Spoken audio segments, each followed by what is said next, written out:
$1 billion on the line? Welcome to the richest month club soccer has ever seen. This year's expanded FIFA Club World Cup brings 32 teams, 11 US cities, 63 matches, and a record-breaking prize pool. FIFA is dropping $1 billion in prize money alone. Half of that, $525 million, is basically appearance money. A participation pillar that pays each club just to show up and represent their confederation.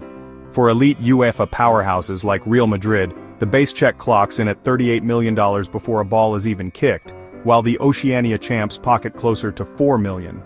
That gap reflects both historical revenue muscle and FIFA's commercial weighting, but even the smallest payout dwarfs previous editions. The other half, $475 million, is the performance pillar, real cash unlocked only by winning on the pitch. Every group stage victory is worth $2 million, and even a draw pays a cool $1 million.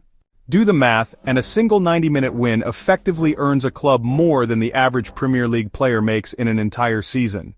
Advance to the round of 16 and you tack on $7.5 million more.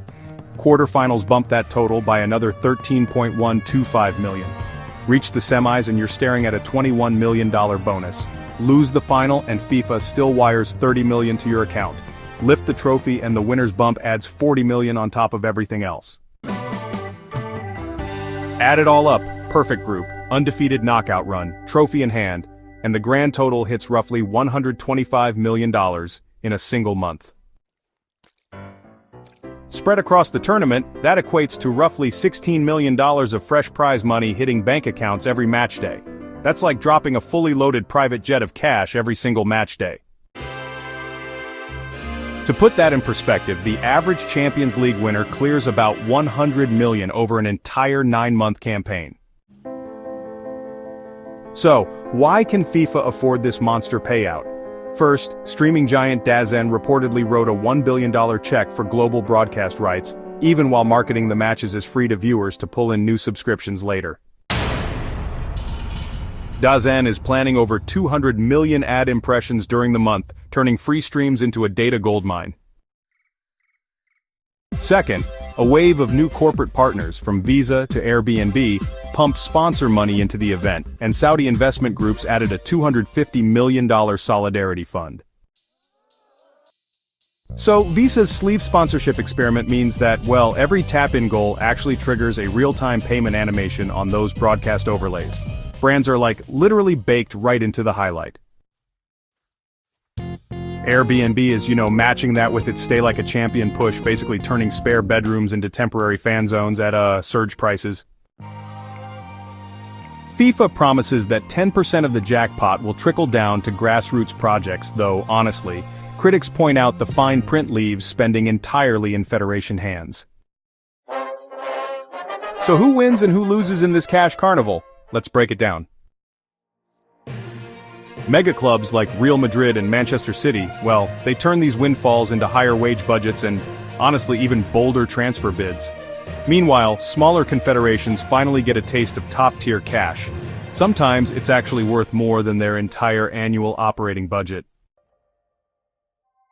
Players, yeah, they collect some pretty hefty appearance and win bonuses, but, they also risk burnout inside an already brutal calendar.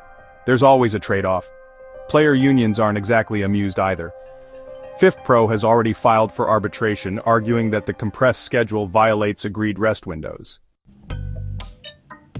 Even host cities cash in. Hotel rates in Seattle, hotel rates in Atlanta, hotel rates in Miami have jumped more than 40% for match weeks.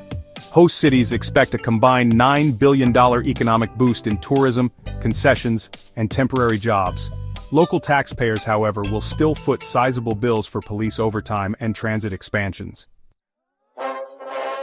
Economists call it the stadium halo. Glamour today, debt tomorrow. Fans, meanwhile, get free streams but pay premium on travel, tickets, and new release jerseys. Bottom line, one goal at this tournament can be worth millions, literally changing a club's balance sheet overnight. TV ratings projections top 400 million cumulative viewers, dwarfing previous Club World Cup records. And where eyeballs go, advertisers follow, pushing CPM rates up by 30% compared to last year's Champions League final. So while the stadium lights shine bright, the financial ripple will last long after the final whistle. If disciplined strategy and smart allocation turn soccer dollars into dynasties, imagine what the same principles could do for your personal finances.